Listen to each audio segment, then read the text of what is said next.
estimons que réussir une telle mission aussi importante et délicate requiert une mobilisation générale de toutes les forces vives de la nation. J'ai fait le tour des grandes institutions du pays pour impliquer tout le monde, mais vous savez très bien, nous aussi nous savons très bien, la place de choix qui vous revient dans ce processus de réconciliation de cohésion nationale. Une telle initiative ne peut pas se faire en dehors de vous. C'est pourquoi, maintenant que les conditions sont plus ou moins réunies, je me dépêche pour venir vers vous et vous dire que la réconciliation, la cohésion nationale, eh bien, ont besoin de vous.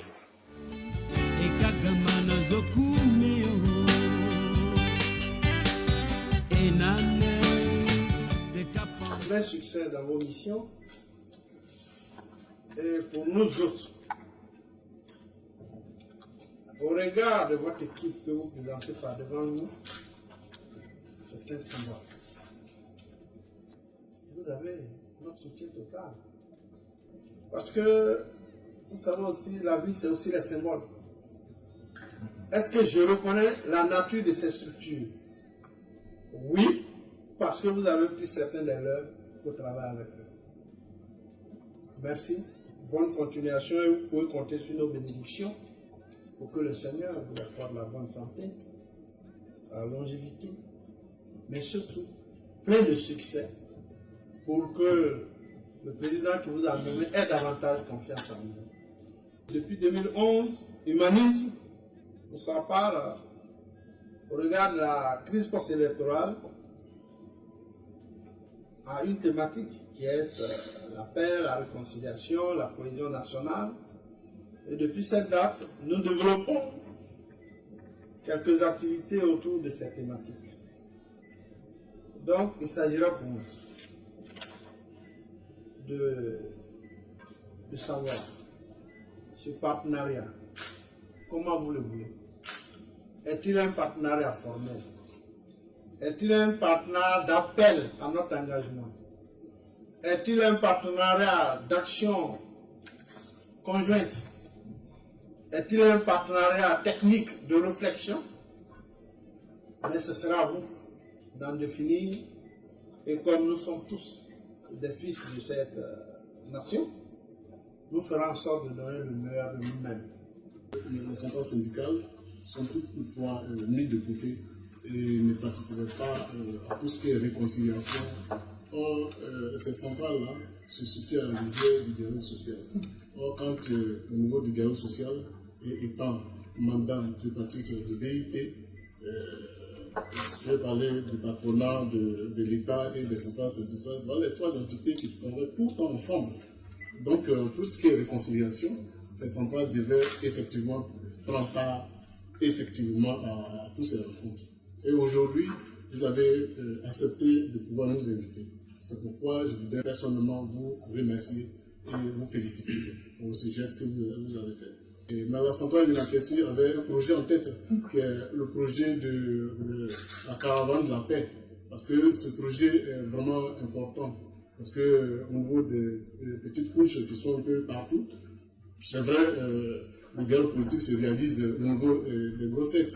Mais ceux qui sont dans les villages, ceux qui sont un peu loin d'ici, c'est vrai, peut-être certains diront que ce sont ceux qui sont à la tête là, les grands partis politiques autres là, ce sont eux qui pilotent tout ce que c'est pas vrai. Il y a des petits partis politiques qui ne participent pas à ce dialogue social.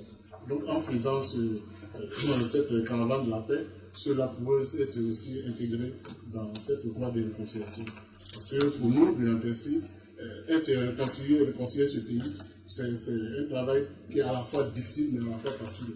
À la fois facile parce que si toutes les couches sociales, si ces couches-là sont intégrées dans cette réconciliation, ça sera facile. Mais si beaucoup ne participent pas, ça sera aussi difficile. Donc c'est pourquoi nous voulons vous encourager à pouvoir surtout inviter tout ce que vous pouvez inviter pour que cette réconciliation soit effective.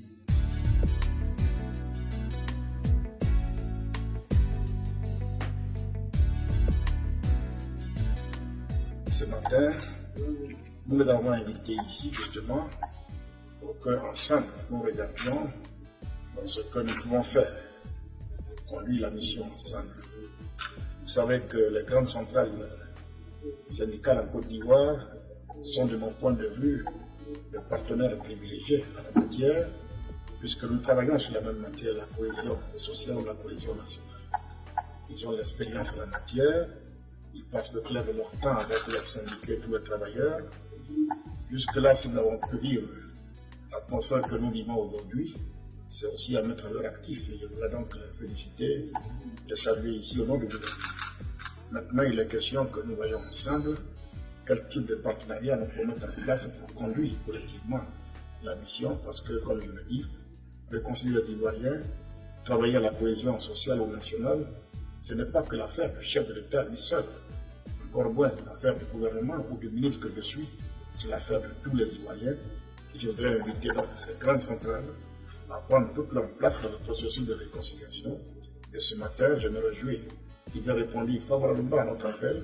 Ils sont venus pour un début d'échange. Et je vais donc les saluer et les remercier. L'humilité et la réconciliation venant du cœur. Si ces deux concepts-là sont vraiment mis en exergue en Côte d'Ivoire, je pense que Monsieur le ministre atteindra ses objectifs. Nous, en tant que centrale, notre objectif est de vraiment l'accompagner, de faire en sorte qu'il réussisse sa mission. Il y a aussi que je parle pas au nom des centrales entièrement en tant qu'individu, mais je dis aussi que vous savez bien l'orientation philosophique que nous avons imprimée à l'UGTCI, à savoir une philosophie, une action syndicale, marbrée dans ce qu'on appelle le syndicalisme de participation, qui n'est pas un concept ivoirien, mais c'est un concept qui est sorti de la typologie du syndicalisme. Donc participer, c'est se mettre à la disposition de ses mandats, mais d'une façon élargie, se mettre à la disposition de la population pour qu'ensemble, nous puissions participer au développement de ce pays. Et si nous voulons réussir vraiment à aller vers le développement, puisque le développement aussi, il faut le dire, c'est un processus.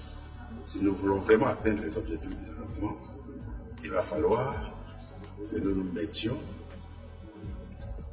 dans une harmonie parfaite avec M. le ministre, surtout par rapport à tout ce qu'il nous a dit, afin que nous allions vers la paix de cœur, ce qui est essentiel pour les Ivoiriens et pour le compte de la Côte d'Ivoire. En dehors de ce qu'on faisait déjà dans les entreprises pour réconcilier les partis employeurs-travailleurs, nous sommes engagés dans le processus de la réconciliation depuis 2015. Et un ministère a été créé, chargé de la réconciliation et de la cohésion sociale. Et le ministre, naturellement, après avoir fait le tour des questions et après avoir identifié les acteurs, a trouvé l'utilité nécessaire de nous inviter à une rencontre pour nous demander de nous engager pleinement à ses côtés. Notre unité, nous sommes heureux et nous nous engageons. Et nous avons, le ministre et nous, le ministère de la Réconciliation et de la Cohésion sociale, et nous n'avons pas besoin d'unité. Nous allons marcher ensemble, nous allons travailler ensemble pour la cohésion sociale, pour la réconciliation nationale.